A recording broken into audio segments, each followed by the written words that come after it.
میں ایک بات حکومت سے کہنا چاہتا ہوں، اگر پاکستان میں کوئی قانون ہے مہربانی فرما کر جلد سے جلد جو بھی یہ گھنونا کام کیا ان لوگوں کو سامنے لائے، نہیں تو پورا اس محلہ کے اندر یا آس پاس کے محلہ میں جو بھی بندہ اس طریقے کا کوئی منشیات استعمال کرنے والا ملے گا اس کو مار دیں گے ہم.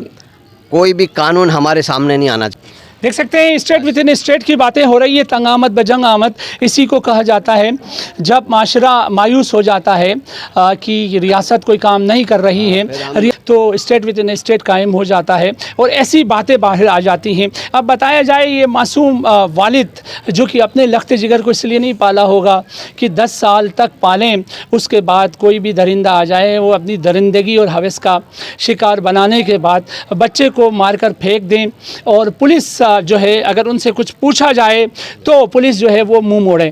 یقیناً ایک انفارچونیٹ چیز ہے اور کیونکہ ہمارے محافظوں کو تنخواہ ملتی ہی اسی بات کی کہ they are there to cope with all these situations, کہ اس میں ناراض ہونے والی تو کوئی بات ہے ہی نہیں. جس طرح سے دیکھیں ہم کوشش کر رہے تھے کہ ایس ایس پی صاحب کی نالج میں یہ باتیں لائیں کہ منشیات از دا کاز آف روٹ، منشیات ہی ہے جو کہ منشیات کی وجہ سے یہ تمام چیزیں معاشرے کو گندہ کر رہی ہے. میں نہیں کہہ رہا ہوں، دیکھیں وہ متاثرہ باپ جو کہ کیا ہے بچے کی غم کو بھول کر معاشرے کو پاک کرنے کا سوچ رہا ہے. We really appreciate this gesture. ہم اس جیسچر کو جو ہے سلام پیش کرتے ہیں. پورا بدن جو ہے نا اس کا کالا پڑا ہوا تھا، پیچھے سے سر پھٹا ہوا تھا، اس طریقہ سے آ دیا تو اس کا ہونٹ ایسا کالا. ہاں تو کیا سمجھتے ہیں آپ پولیس کی اگر گشت ہو اور تو اس طرح کے واقعات پیش آئیں گے؟ پولیس کی گشت بھی ہونا چاہیے. دوسری بات یہاں پہ جو منشیات فروش لوگ ہیں، جو لوگ آئس پیتے ہیں، پتہ نہیں ہیروئن پیتے ہیں، ہم نے تو کبھی ہمیں پتہ نہیں. ایس ایس پی صاحب نوٹ فرمائیے گا جو آپ ہم سے خائف ہو رہے تھے، you are very much angry as we were raising up this question, and وہی جو ہے جو ہم چاہ رہے تھے آپ سے اس کا خاتمہ کرنا، وہی چیز اب شہری اور وہ متاثرہ باپ بھی یہی کہہ رہا ہے کہ منشیات فروشی کی روک تھام کو یقینی بنایا جائے تو پھر یقیناً یہ کیسز جو ہے یہ چٹکی میں صحیح ہو سکتے ہیں. یہ آپ کے لیے ایک پیغام بھی ہے، ایک نشاندہی بھی ہے. جی سر. جی بالکل. پورا محلہ کے لوگ جو ہے یہی کہہ رہا ہے کہ جو لوگ یہاں پہ بیٹھ کے منشیات بیچ رہا ہے یا پی رہا ہے ان لوگوں کو اس محلہ سے نکل دے. اچھا. تاکہ جو ہے نا یہ چوری چکاری اس طریقے سے حرکتیں نہ ہو، کیونکہ آئے دن اسی روڈ پہ جو ہے نا آپ سمجھتے ہیں اس کی جڑ جو ہے وہ منشیات ہے؟ بالکل بالکل. اچھا. بالکل. اب جو لوگ کام دھندا نہیں کرتے وہ کہاں سے منشیات لے کے پیے گا؟ پھر اس سے پہلے بھی سنا ہے یہاں پر کچھ کسی بچے کے ساتھ بھی واقعہ پیش آیا تھا اسی محلے میں، وہ کیا تھا؟ وہ سمندر میں نہیں، ادھر پیچھے گلی میں ایک بچی کے ساتھ مسئلہ ہوا ہے. بچے کے وہ ساتھ کیا مسئلہ تھا؟ 2-4 دن وہ بچی کو لے کے اغوا کر کے لے کے جا رہا تھا، اس کو مارا پھر تھانے میں کر دیا. اچھا. کیسے سر؟ خیریت سے؟ تھوڑا سا ایک شاٹ دیں. کیا حال ہے سر؟ خیریت سے؟ خیریت ہے، بالکل ٹھیک ٹھاک. سر ایک انفارچونیٹ واقعہ پیش آیا، کچھ ٹریس آؤٹ ہوئے وہ ملزمان. دیکھیے ابھی تو تدفین ہوئی ہے بچے کی، ابھی ہماری پولیس ٹیم کام کر رہی ہے. اٹس ٹو ارلی ٹو سے اینی تھنگ، لیکن یہ ہے کہ انشاءاللہ جلدی ڈیٹیکٹ ہو جائے گا. اچھا سر. جی سر جو میڈیکل رپورٹس میں کچھ ابھی تو پریلیمنری میڈیکل رپورٹ ملی ہے، ابھی فائنل نہیں آئی ہے، لیکن ڈاکٹرز کا خیال ہے اپیرنٹلی جو ایکسٹرنل اس کا میڈیکل ایگزامینیشن ہوا ہے کہ بچے کے ساتھ زیادتی ہوئی ہے. جی. اچھا. جی سر تھوڑا سا پوچھنا یہ تھا، نہ یہاں کرائم کنٹرول ہو رہے ہیں، نہ گٹکا ماوے کا مسئلہ.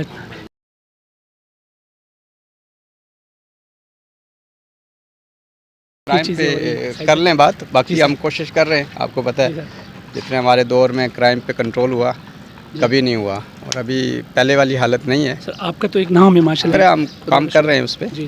تو اس میں مزید اگر کوئی گنجائش ہوگی مزید ہم کام کریں گے انشاءاللہ. Thank you. جی ناظرین السلام علیکم. پاکستان میں آپ کا ہوسٹ فدا پاکستانی اور آپ دیکھ رہے ہیں پروگرام معذرت کے ساتھ. ناظرین میں اس وقت موجود ہوں اس انفارچونیٹ جگہ میں جہاں گزشتہ شب ایک واقعہ پیش آیا. ایک 10 سالہ بچہ جن کا نام حسین بتایا جا رہا ہے، وہ اس گھر کے رہائشی تھے اور انفارچونیٹلی وہ اچانک سے غائب ہو جاتے ہیں اور اس کے بعد ان کی ڈیڈ باڈی ملتی ہیں. جس طرح سے ابھی ہم نے एसएसपी कोरंगी से भी जानने की कोशिश की। एसएसपी साहब का भी यही फरमान था कि इंट्रोगेट कर रहे हैं और मेडिकल रिपोर्ट्स में ये वाज़े हो चुका है कि बच्चे के साथ जिनसी ज़्यादती हो चुकी हैं और हमने ये भी जानने की कोशिश की कि क्राइम जो है वो कंट्रोल होता हुआ नहीं नज़र आ रहा है, जिस पे एसएसपी साहब थोड़े से खाइफ हो गए। मीडिया बिल्कुल total that is impartial and impartially हम काम कर रहे होते हैं और हमारा मकसद यही होता है कि खुदा करें हम कोई अच्छे ख़बर जो है वो ब्रेक करें, ना कि इस तरह के अनफॉर्चुनेट वाक़यात जो है हम ब्रेक करते रहें। इससे हम भी आजिज़ आ चुके हैं, हम भी बिला आखिर इंसान हैं और इसी माशरे का हिस्सा हैं। हम जानना ये चाहते हैं कि मनशियात बंद हो जाएं। यकीन जानिए एसएसपी कोरंगी साहब, साजिद सदोज़ई साहब, आपकी एक ऑनेस्टी इस डिपार्टमेंट में है कि you are very much honest and वो एक चीज़ है और उस ऑनेस्टी के हिसाब से इस पे कंट्रोल कर सकते थे और हैं और होंगे इंशाल्लाह ताला। वी आर होपफुल और हम चाहते हैं कि भाई मनशियात पे कंट्रोल किया जाए। महाम का केस इसी इलाके में हुआ, वो भी 12-13 साल की बच्ची थी चंद साल पहले, जिसमें फैसल चाचड़ साहब एसएसपी कोरंगी थे और गवर्नर साहब तक यहाँ पर आए, वज़ीर आला साहब यहाँ पर आए, आईजी एडिशनल आईजी साहब यहाँ पर तशरीफ़ ले आए। वो भी एक क्या है नशे ही निकला जिसने इस बच्ची के साथ ज़्यादती किया था और आज भी ऐसा ही कुछ होगा। काइंडली हमारा मकसद ये था कि आपसे कि ये जो मावे गुटके और दीगर मनशियात जो है वो धड़ल्ले से यहाँ फ़रोख्त हो रहा है, जिस पे पुलिस बिल्कुल नाकाम है और इस पे कंट्रोल करें तो क्राइम खुद ब खुद जो है वो कंट्रोल हो जाएगा। ये हमारा एक्सपीरियंस है और आपका भी तजर्बा इसमें रहा है, क्योंकि काफ़ी मुल्ज़िमान को इंट्रोगेशन के बाद पता चल जाता है दे आर एडिक्टेड, वो एडिक्टेड थे और एडिक्शन की वजह से क्या है वो इस तरह के हीनियस क्राइम में मुलविस रहे। ये अनफॉर्चुनेट वाक़या इस बच्चे के साथ इस गली में पेश आए। यहाँ का रिहायशी था बच्चा और उनके वालिद साहब हसन, जो 10 साल उम्र बताई जा रही है, उनके वालिद साहब यहाँ पर हैं हमारे साथ। हम इनसे जानने की कोशिश करेंगे कि ये है अनफॉर्चुनेट वाक़या कैसा पेश आता है और हसन की ख़बर कब मिलती है कि वो जो है इस दुनिया में नहीं रहे। अस्सलाम वालेकुम। कैसे हैं आप? खैरियत से हैं? हमें भी अफसोस है कि इतना बड़ा एक वाक़या पेश आया। हसन करते क्या थे, पढ़ते थे? नहीं, अभी तो छोटा था वो, असल में थोड़ा उसका झटके का मरीज भी था ये थोड़ा, ठीक है ना, लेकिन अब तो माशाल्लाह पहले से बेहतर थे। बाकी ट्यूशन लगाया हुआ था, ठीक है, सीधा हाथ सही तरीके से काम नहीं करते थे, फिजियोथेरेपी वगैरह भी रोज़ाना किया करवाए थे, करते थे इधर क्या नाम है अल मुस्तफ़ा पे, ठीक है ना।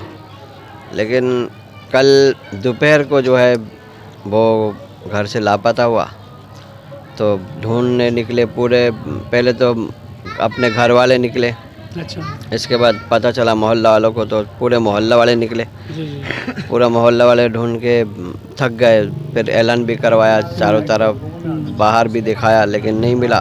तो आखिरकार 9-10 बजे के टाइम पे जो है ना पता चला कि कोई कार के अंदर बच्चे को जो है ना मार के तशद्दुद करके उसके साथ बदफेली करके कार के अंदर रख छोड़ा। अच्छा सर, बड़ा अफसोसनाक वाक़या पेश आया है। ये फरमाइए, इस कार की जो हिस्ट्री बताई जा रही है, ये साहब जो कार चला रहे थे, ये जिना अस्पताल लेके जाते हैं अपनी वालदा को, चूँकि वो बीमार थी, और वापसी पे यहाँ कहीं 2 नंबर के करीब आते हैं, तो उनका कहना ये है दूध ख़रीदने वो जाता है और दूध ख़रीद के वापस आता है तो वो देखता है जी गाड़ी में कोई चीज़ पड़ी हुई है। वहाँ थोड़ा खोज लगाने पे पता चला जी डेड बॉडी है, तो उसने वहीं से जो है 15 को इतला दी है और 15 के साथ वो मुतल्लिका थाने चले गए हैं। तो आपको क्या लगता है इस कार वाले का क्या किरदार हो सकता है इस केस में? भाई मेरा तो यही लगेगा कि ये वो सही तरीक़े से नहीं बता रहा है। बाकी पुलिस जो है वो सही तरीक़े से तहकीकात निकाले, हाँ, उसके ऊपर भी प्रेशर डाले, और वहाँ पे जो लोग रेंटे में होते हैं वहाँ पे आसपास भी जो लोग होते हैं, आसपास भी जो है ना जो भी जिसके ऊपर भी जो है ना शक शुबा हो उसको उठाए तो पता चल जाएगा कि कौन ये हरकतें किया है, कौन कौन इसमें मुलव्वस है। और मुलव्वस जो भी हो उसको पकड़ कर जो है ना इसी मैदान में लाए और यहाँ पे जो है ना सारे आम मारे, तमाम मीडिया को बुलाए और सबके सामने उसको भी इस तरीक़े से तशद्दुद करके मारे ताकि उसको पता चले और दोबारा कोई बंदा इस तरीके से हरकत ना करे। उसके लिए भी जो है ना सबको जो है ना वो हो जाए। अच्छा जी अच्छा, ये फरमाइए, बच्चा जो है वो घर में जा सकता था, आ सकता था, जब बाहर जाता था तो घर माशाल्लाह में बहुत अच्छा खुद ब खुद चलता था, लौटता था। जी। चलता था फिरता था, पूरे मोहल्ला से पूछ ले, चलता था फिरता था, भागता था दौड़ता था। उसका सीधा हाथ काम नहीं करता था थोड़ा ना, सही। उसको जो है। अब ये फरमाइए, आपका किसी पे शक हो? देखिए शक तो ऐसे तो नहीं है, लेकिन जो जिन लोगों वहाँ पे आसपास जो लोग रहते हैं ना, जी। जो लोग वहाँ पे सोते हैं काम करते हैं, उन लोगों के ऊपर तो बिल्कुल शक शुबा है। अच्छा। अब शक शुबा तो इस तरीके से है क्योंकि वहाँ पे मिला, जो रेंटा चलाते हैं उन लोगों को तो मालूम होगा कि इस गाड़ी का जो है मालिक कोई और है, कोई और इसको गेट खोल के कैसे रख सकता है डेड बॉडी, सही। ठीक है ना। वो तो अच्छा, ये जो है पार्किंग पे खड़ी हुई थी गाड़ी, या ये रेंट कार? ये जो है ना पार्किंग है, पार्किंग पे हाँ चलती है। पार्किंग अच्छा। का जो चौकीदार है उनको तो मालूम होगा ना। जी। अच्छा, जो कार के मालिक है वो खुद कह रहा है कि मुझे पता है और उसको पता है कि डिग्गी का चाबी नहीं है, डिग्गी ऐसे ही खुल जाता है। अच्छा। तो इसका मकसद फिर वो मुलविस है, या तो वो मुलविस है चौकीदार, ठीक है ना। हाँ, जी, जी। बाकी जब प्रेशराइज करेंगे, बाकी देखो ना, अब एक बंदा कार आगे से जो है ना खोल लेता है और अपनी वालदा को बिठाता है, इसके बाद खुद बैठता है ड्राइविंग सीट पे, उसको पीछे नज़र ही नहीं पड़ता कि पीछे क्या है। पीछे तो एक थैली भी पड़ा हुआ तो नज़र आनी चाहिए। जी। तो इतना बड़ा बच्चा नज़र नहीं आया, और बाद में जब दूध लेने के लिए गया तो नज़र आ गया। तो ये समाज से बाहर है। समझ से अच्छा, इससे पहले जो कार वाला है उसका किरदार कैसा है? क्योंकि मोहल्ले में पला बड़ा होगा। बता रहा है बहुत अच्छा किरदार है, अब इसके लिए क्या कह सकते हैं। बिल्कुल अच्छा किरदार है। वो जो मालिक है कार के, उसके लिए सब यही कहते हैं कि भाई ये तो फालतू के ही बैठता उठता भी नहीं है। हाँ, दाती करके गाड़ी के अंदर फेंका गया। जी ऐसा ही हो सकता है। बच्चे के साथ कहीं और ले जाके उसके साथ तशद्दुद किया, इसके बाद गला दबा के मारा, ईंट मारा सर पे, ये पता नहीं किस तरीके से करके अजियत दे के मारने के बाद उसको कार में लाके छोड़ा होगा। क्योंकि कार जो है ना दिन भर उधर खड़ी होती है। अब ये जब मागरिब के बाद ही रखा हो, बिल्कुल ठीक है ना, ऐसा होगा। क्योंकि उसके बच्चे की जो है बदन में से खाल उतर रहा था। अब पुलिस का क्या कहना है, कब तक ये असल मुजरिम तक पुलिस कैसे पहुंचेगी? पुलिस का कहना है कि बस अभी दफनाने के बाद हम कार्रवाई शुरू करेंगे। और दूसरी बात, ये जो रिपोर्ट वगैरह आ जाएंगे ना, डीएनए टेस्ट वगैरह, तो उस हिसाब से हम सबके साथ ही वो करेंगे। जो है ना, हम भी दूसरा का भी जो है ना डीएनए लेंगे और दोनों का मैच करेंगे। जो भी आ गए ना उसको नहीं छोड़ेंगे, नहीं छोड़ेंगे, छोड़ना भी नहीं चाहिए। बिल्कुल। ये वो वाक़या था नाज़रीन, जो कि उस बच्चे को, जो 10 साल का बच्चा जिनको ज़्यादती के बाद मार के फेंका गया है, उनके वालिद का यही कहना है कि अब पुलिस पर है। एसएसपी साहब के सामने हम यही रोदाद रखना चाह रहे थे, क्योंकि मीडिया पर्सन बाद में हैं, पहले शहरी हैं। हम भी दुआगो हैं इस शहर की जो है फलाह व बहबूद के लिए, कि इस तरह के जो लख्त जिगर हैं वो जो है मौत और हादसात का बायस क्यों बन रहे हैं। क्या रियासत इतनी कमज़ोर है? खुदा न ख्वास्ता रियासत के पास सब कुछ है, रियासत इस बेनिफिशरी, और उसके बावजूद भी क्राइम की जब बात आती है, जब जो मनशियात की बात आती है, तो हमें रियासत थोड़ी सी खाइफ नज़र आती है और हम सुतेले लगते हैं रियासत के आगे। ऐसा नहीं है, हम भी क्या है, एक्चुअली पैट्रियोटिक हैं, वी आर रियली पैट्रियोटिक। आप देख सकते हैं, हम निहत्ते होते हैं, हम आके क्या है, जहाँ कहीं भी कोई भी मसला पेश आता है जो हमारी दस्तरस में होता है, वो तमाम चीज़ों की कवरेज करके, उसकी निशानदेही करके हुकाम बाला तक और कंसर्न इदारों तक पहुँचाने की ज़िम्मेदारी को खूब निभाते हैं। इस पे खाइब नहीं होना चाहिए, क्योंकि हम चाहते हैं जी ये तमाम चीज़ें रूट आउट हो जाए, ख़त्म हो जाए। क्योंकि देखें, खुद पाकिस्तान का इमेज भी एक अच्छा नहीं जा रहा है। आए रोज़ कोई ना कोई हादसा पेश आता है, आए रोज़ हमें कहीं ना कहीं जो है दुख की खबर मिलती है, और हम चाहते हैं जी खुशियों की खबरें मिले। वैसे भी कराची रोशनियों का शहर से जाना जाता था, अनफॉर्चुनेटली किसकी नज़र लगी, और आज देख सकते हैं हुसैन जैसा 10 साल बच्चे से ये घराना हाथ धो बैठा है।